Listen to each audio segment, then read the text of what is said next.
Okay, kids. One final piece of the train wreck video.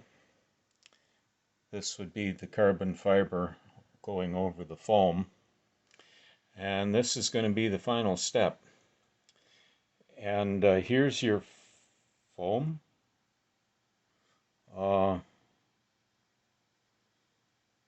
Ew. Icky. It's about the consistency of deep fried cheese curd. If you're a Wisconsinite, you know what I'm talking about. Um, what I did was I poured acetone inside my layup into the foam. And the foam forgot how to be foam, and I pulled it out. So now we have a hollow piece. We'll just get rid of the cheese curds here. Oh, they're sticky on the ick.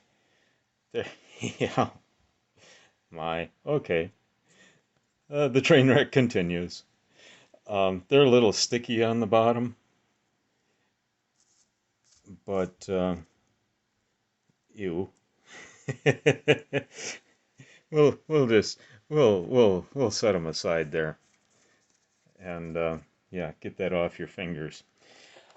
Then what I have on the inside is that Dacron cloth that I call peel ply, and this is why I call it peel ply, because it peels off.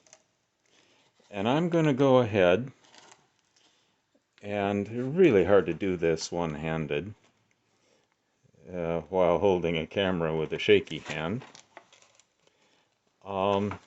Anyway, I'm going to go ahead and peel that out, and we'll come back and see what the whole mess looks like. Be right back.